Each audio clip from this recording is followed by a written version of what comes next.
Big boss season 13 ಇನ್ನೇನು ಶುರುವಾಗಲಿದೆ. So ಇಲ್ಲಿ ಬರುವಂಥ ಕಂಟೆಸ್ಟೆಂಟ್ ಯಾರ್ಯಾರು, ಸೊ ಎಲ್ಲದರ ಮಾಹಿತಿನ ಈ ಒಂದು ವಿಡಿಯೋದಲ್ಲಿ ನಾನು ನಿಮಗೆ ತಿಳಿಸ್ತೀನಿ.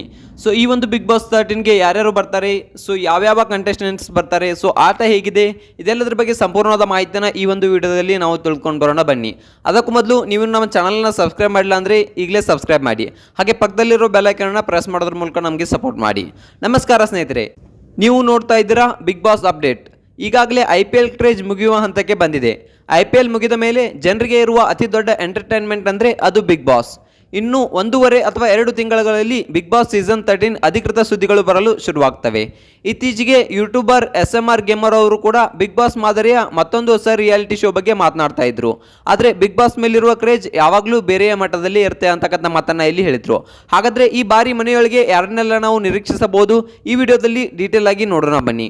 ಅದಕ್ಕೂ ಮೊದಲು ನೀವೇನು ನಮ್ಮ ಚಾನಲ್ಗೆ ಹೊಸಬರಾಗಿದ್ರೆ ನಮ್ಮ ಚಾನಲ್ನ ಸಬ್ಸ್ಕ್ರೈಬ್ ಮಾಡಿಲ್ಲ ಅಂದರೆ ಈ ಕೂಡಲೇ ಸಬ್ಸ್ಕ್ರೈಬ್ ಮಾಡಿ. ಸೀರಿಯಲ್ ಕೋಟಾದಲ್ಲಿ ಇನ್ನು ಯಾರು ಬರ್ತಾರೆಪ್ಪ ಅಂತ ನೋಡೋದಾದ್ರೆ ಮಧು ಬೈರಪ್ಪ.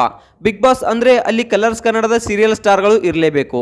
ಈ ಬಾರಿ ಕೇಳಿ ಬರ್ತಿರುವ ಮೊದಲ ಹೆಸರು ಮಧು ಬೈರಪ್ಪ. ಯಜಮಾನ ಸೀರಿಯಲ್ನಲ್ಲಿ ಝಾನ್ಸಿ ಪಾತ್ರದ ಮೂಲಕ ಎಲ್ಲರ ಮನೆ ಮಾತಾಗಿರುವಂಥ ಇವರು ಬಿಗ್ ಬಾಸ್ ಸೀಸನ್ 11ರ ಭವ್ಯ ಗೌಡ ಅವರಂತೆ ಕಾಣಿಸುತ್ತಾರೆ. ಅಂದರೆ ಆಟದಲ್ಲಿಯೂ ಮುಂದಿದ್ದು ಲುಕ್ಸ್ನಲ್ಲಿಯೂ ಮತ್ತು ಸ್ಟೈಲ್ನಲ್ಲಿಯೂ ಪರ್ಸೆಂಟೇಬಲ್ ಆಗಿ ಕಾಣುವ ಪರ್ಫೆಕ್ಟ್ ಬಿಗ್ ಬಾಸ್ ಮೆಟೀರಿಯಲ್ ಅಂತಕ್ಕಂಥದ್ದನ್ನು ನಾವು ಇಲ್ಲಿ ನೋಡ್ಬೋದು. ಇವರು ಅಷ್ಟೇ ಅಲ್ಲದೆ ಇವರು ಹಿರಿಯರಿಗೆ ಗೌರವ ಕೊಡುವ ಮತ್ತು ಎಲ್ಲರ ಜೊತೆಗೆ ಬೇಗ ಮಿಂಗಲ್ ಆಗುವ ವ್ಯಕ್ತಿತ್ವವನ್ನು ಹೊಂದಿದ್ದಾರೆ ಅಂತಕ್ಕಂಥ ಮಾತನ್ನ ಹೇಳಲಾಗಿದೆ. ಸೊ ಇನ್ನು ಸೀರಿಯಲ್ ಕೋಟಾದಲ್ಲಿ ನೋಡ್ಬೇಕಪ್ಪ ಅಂತಂದ್ರೆ ಬರೋದು ಮಧು ಬೈರಪ್ಪ ಅಂತಕ್ಕಂಥದನ್ನ ನಾವು ನೋಡಿದ್ವಿ. ಇನ್ನು ಸೋಷಿಯಲ್ ಮೀಡಿಯಾ ಕಿಂಗ್ ಮತ್ತು ಕಾಂಟ್ರವರ್ಸಿಯಲ್ಲಿ ಯಾರು ಬರ್ತಾರೆ ಅಂತಕ್ಕಂಥದನ್ನ ನೋಡೋದಾದ್ರೆ ವರುಣ್ ಆರಾಧ್ಯ ಮತ್ತು ವರ್ಷಾ ಕಾವೇರಿ.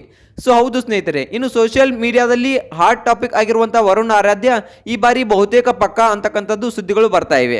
ವಾಸ್ತವ ಇವರು ಸೀಸನ್ 12ಗೆ ಬರಬೇಕಿತ್ತು, ಆದರೆ ಮನೆಯ ಕೆಲವು ಪರ್ಸನಲ್ ಪ್ರಾಬ್ಲಮ್ಗಳಿಂದ ಇವರು ಬರೋಕ್ಕೆ ಸಾಧ್ಯವಾಗಿರಲಿಲ್ಲ. ಈಗ ಇವರು ತುಂಬಾನೇ ವೈರಲ್ ಆಗ್ತಾ ಇರೋದ್ರಿಂದ ಬಿಗ್ ಬಾಸ್ ಟೀಮ್ ಇವರನ್ನ ಬಿಡುವುದಿಲ್ಲ ಅಂತಕ್ಕಂಥದ್ದನ್ನ ನಾವು ಇಲ್ಲಿ ನೋಡ್ಬೋದು. ಇವರ ಜೊತೆಗೆ ವರ್ಷಾ ಕಾವೇರಿ ಅವರ ಹೆಸರು ಕೂಡ ಜೋರಾಗಿ ಕೇಳಿ ಬರ್ತಾ ಇದೆ. ಬಿಗ್ ಬಾಸ್ನ ಒಂದು ಫೋಟೋ ಕಾಲ್ ಅಂದರೆ ಹೊರಗಡೆ ಯಾರ ಮಧ್ಯೆ ಕಾಂಟ್ರವರ್ಸಿ ಇರುತ್ತದೋ ಅವರನ್ನ ಒಂದೇ ಸೀಸನ್ನಲ್ಲಿ ತರುವುದು. ಉದಾಹರಣೆಗೆ ಲಾಯರ್ ಜಗದೀಶ್ ಮತ್ತು ಚೈತ್ರಾ ಕುಂದಾಪುರ ಅವರನ್ನ ತಂದ ಹಾಗೆ ಈ ಬಾರಿ ವರುಣ್ ಮತ್ತು ವರ್ಷಾ ಅವರನ್ನ ಒಂದೇ ಮನೆಯೊಳಗೆ ಹಾಕಿದ್ರೆ TRP ಕಿತ್ಕೊಂಡು ಹೋಗುತ್ತೆ ಅನ್ನೋದು ಗ್ಯಾರಂಟಿ. ಇವರಿಬ್ಬರ ಮುಖಾಮುಖಿಯನ್ನು ನೋಡಲು ಅಭಿಮಾನಿಗಳು ತುಂಬಾನೇ ಕಾಯ್ತಾ ಇದ್ದಾರೆ. ಹೌದು ಸ್ನೇಹಿತರೆ, ಅದಕ್ಕಾಗಿಯೇ ಒಂದು ಬಿಗ್ ಬಾಸ್ ಸೀಸನ್ನಲ್ಲಿ ಇವರಿಬ್ಬರನ್ನ ಒಂದೇ ಸೀಸನ್ನಲ್ಲಿ ಹಾಕ್ತಾ ಇರೋದು. ಇನ್ನು ಮತ್ತೊಂದು ಸೀರಿಯಲ್ ಕೋಟಾದಲ್ಲಿ ನೋಡ್ಬೇಕಪ್ಪ ಅಂತಂದ್ರೆ ಅಶ್ವಿನ್ ಮತ್ತು ರಾಮಾಚಾರಿ. ಪುರುಷ ಸ್ಪರ್ಧಿಗಳ ವಿಭಾಗದಲ್ಲಿ ಕರಿಮಣಿ ಸೀರಿಯಲ್ನ ಕರ್ಣ ಖ್ಯಾತಿಯ ಅಶ್ವಿನ್ ಅವರಿಗೆ ದೊಡ್ಡ ಫ್ಯಾನ್ ಫಾಲೋವಿಂಗ್ಲೇ ಇದೆ. ಕಳೆದ ಬಾರಿ ಸ್ಪಂದನ್ ಅವರ ಹೆಸರು ಒಂದು ಅವಕಾಶ ಸಿಕ್ಕಿತ್ತು ಅವರಿಗೆ. ಅಶ್ವಿನ್ ಅವರ ಎಂಟ್ರಿ ಮಿಸ್ ಆಗಿತ್ತು, ಆದರೆ ಈ ಬಾರಿ ಅವರ ಹೆಸರು ಮುಂಚೂಣಿಯಲ್ಲಿದೆ. ಇನ್ನು ರಾಮಾಚಾರಿ ಸೀರಿಯಲ್ನ ನಾಯಕ ಕೂಡ ಬರುವ ಸಾಧ್ಯತೆ ಇದೆ. ಆದರೆ ಅದೇ ಸೀರಿಯಲ್ನ ಚಾರು ಖ್ಯಾತಿಯ ಮೌನ ಅವರು ಈಗ ಬೇರೆ ಚಾನಲ್ನಲ್ಲಿ ಬ್ಯುಸಿ ಇರೋದ್ರಿಂದ ಅವರು ಬರುವ ಚಾನ್ಸಸ್ ಯಾವುದೇ ಕಾರಣಕ್ಕೂ ಇಲ್ಲ, ಅವರು ಬರೋದಿಲ್ಲ ಅಂತಕ್ಕಂಥದ್ದು ಕನ್ಫರ್ಮ್ ಆಗಿದೆ. ಸೀನಿಯರ್ ಕೋಟಾ ಮತ್ತು ರಗಡ್ ಗೇಮ್ ಪ್ಲಾನ್. ಪ್ರತಿ ಬಾರಿಯೂ ಸೀನಿಯರ್ ಕೋಟಾದಲ್ಲಿ ನಟಿ ಸುಧಾರಾಣಿ ಅಥವಾ ಪ್ರೇಮ ಅವರ ಹೆಸರುಗಳು ಲಿಸ್ಟ್ನಲ್ಲಿವೆ. ಆದರೆ ಕೇವಲ ಸೀನಿಯರ್ ಎಂದು ಬಂದು ಸುಮ್ಮನೆ ಕುಳಿತುಕೊಳ್ಳುವ ಸ್ಪರ್ಧಿಗಳಿಗಿಂತ ಯುವಕರ ಜೊತೆ ರಗಡ್ ಆಗಿ ಟಾಸ್ಕ್ ಮಾಡುವವರು ಬೇಕು ಎಂಬುದು ಜನರ ಅಭಿಪ್ರಾಯವಾಗಿದೆ.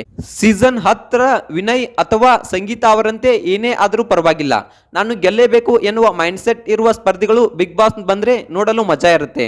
ಕೇವಲ ಎಂಟರ್ಟೈನ್ಮೆಂಟ್ ಕೊಡೋದಷ್ಟೇ ಅಲ್ಲ, ಮೈಕೈ ಮುರಿದುಕೊಂಡ್ರೂ ಪರವಾಗಿಲ್ಲ ಎಂದು ಆಡುವ ಪ್ರಬಲ ಸ್ಪರ್ಧಿಗಳು ಈ ಬಾರಿ ಬರಲಿ ಅಂತಕ್ಕಂಥದ್ದು ಒಂದು ಜನರ ಅಭಿಪ್ರಾಯವಾಗಿದೆ. ಸೊ ಫ್ರೆಂಡ್ಸ್, ಇದಿಷ್ಟು ಸದ್ಯದ ಒಂದು ಅಪ್ಡೇಟ್ ಆಗಿತ್ತು. ಸೊ ಯಾರ್ಯಾರು ಬರ್ತಾರೆ ಅಂತಕ್ಕಂಥದ್ದು ಈ ಪಟ್ಟಿಯಾಗಿತ್ತು. ಇವರಲ್ಲಿ ಯಾರು ಬಿಗ್ ಬಾಸ್ ಮನೆಗೆ ಬರಬೇಕು ಮತ್ತು ಯಾರನ್ನು ನೋಡಲು ನೀವು ಕಾಯ್ತಾ ಇದ್ದೀರಾ ಅನ್ನತಕ್ಕಂಥ ಕಮೆಂಟ್ ಬಾಕ್ಸ್ ಅಲ್ಲಿ ತಿಳಿಸಿ.